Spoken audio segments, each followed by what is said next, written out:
Alright, this week is about chopping wood, but it's also about how to find happiness in a world that is essentially absurd.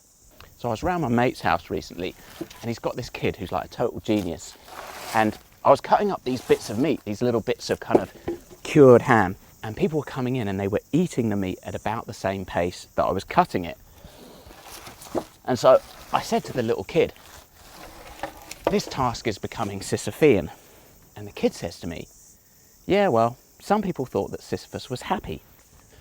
I was surprised he knew who Sisyphus was, but what's even weirder is, why did he think that Sisyphus was happy? I mean, Sisyphus was condemned by the gods to push a rock up a hill every day, and at the end of the day it would just roll back down again, and he would repeat the task forever. It was a punishment. You know, funnily enough, it wasn't until I was actually chopping wood that I thought, I think I know what he's talking about. I think he's talking about the meaning of life.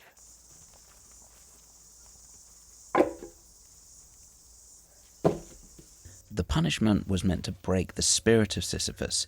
Since the rock only rolled back down the hill, it rendered all the work he had done pointless. Cutting wood could certainly be viewed as a Sisyphean task. You cut it, split it, stack it, burn it, and then next year you have to do it all over again. Viewed at from this perspective, maybe all of life can be understood in this way. From washing up, to cooking and cleaning, to the very act of getting up and going to work, we could view the whole lot as repetitive and utterly pointless.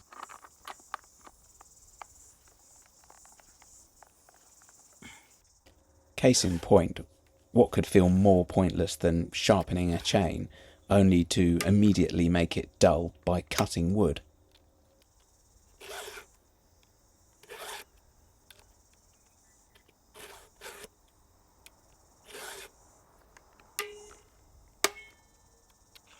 So what's the answer to overcoming this negative cycle? This is where I think my mate's kid might be right. Rather than attempt to escape the cycle, maybe we should just look for joy in it where we can. Right now, I can feel a difference in the well-sharpened chain. I still find the chainsaw a marvel of sorts. I appreciate it.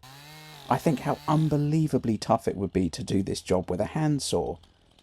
I find a joy and amazement, really, in how a chainsaw will just work through a piece of insanely hard wood like it was butter.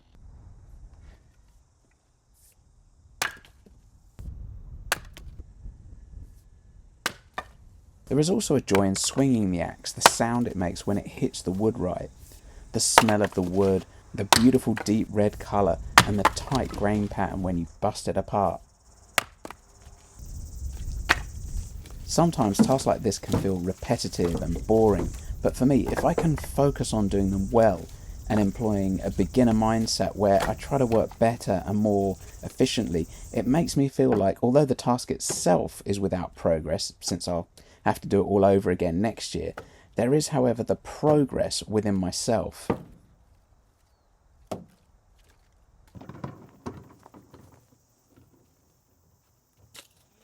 I like things that focus the mind.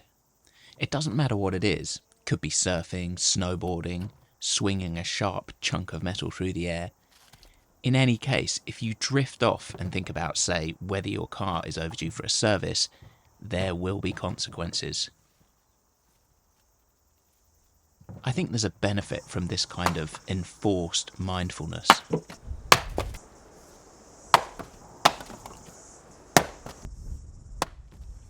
I like the feeling I get as the wood starts to stack up. Partly it's aesthetically pleasing, but more importantly, it's a tangible asset. This will keep us warm all winter.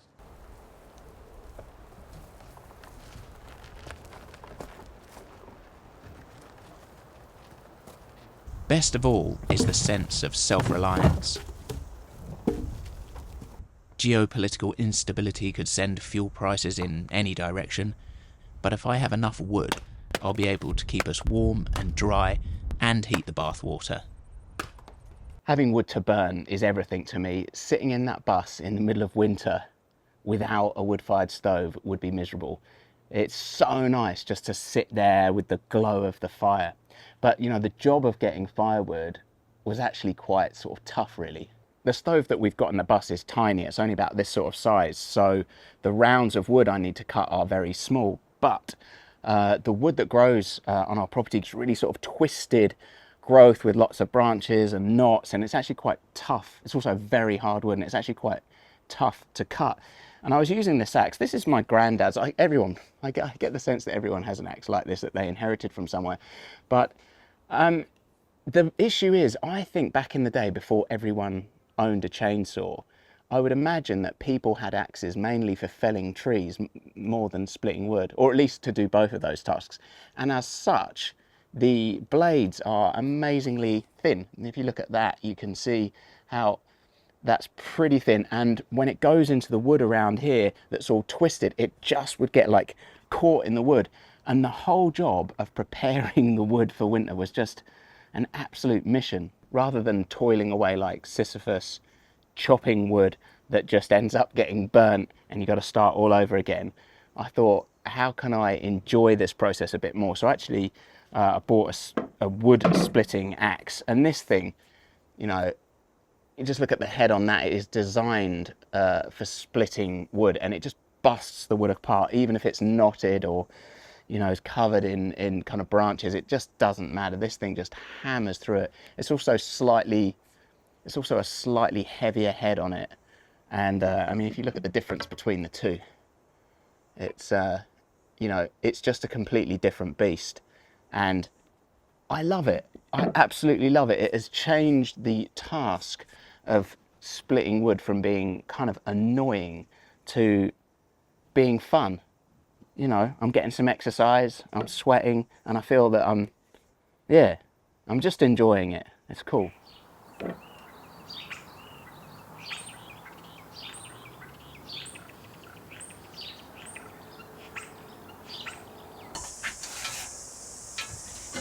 This in the corner, that is my worst nightmare. Does my head in every time I come in here. Now we've got the shed, maybe I can think of a better thing to do with these tools than just lie them in a corner like that.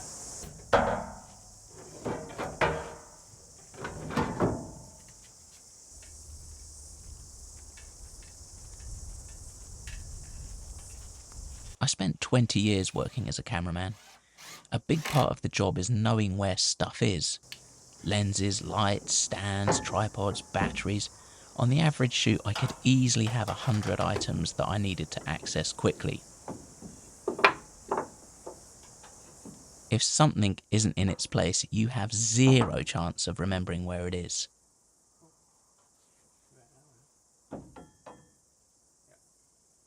There's a theory on this called cognitive load. The idea is pretty simple. Our brains have a limited capacity for processing information. Disorganization causes an increase in mental load, and this leads to stress.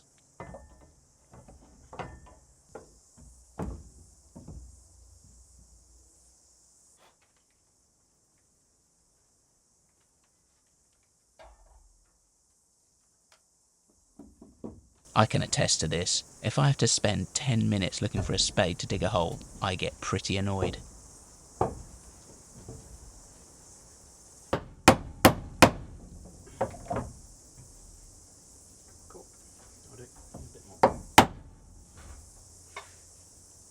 In essence, organising my gardening tools is similar to the stacked wood on the other side of this wall.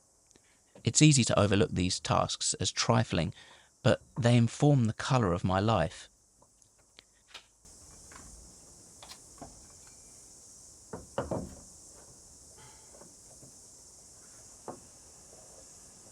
If I have to spend time grovelling around on the floor of my container, wondering where I last put the shovel, it's not going to be fun. And the same is true if I have to search for a dry piece of wood to burn in the pouring rain in the middle of winter.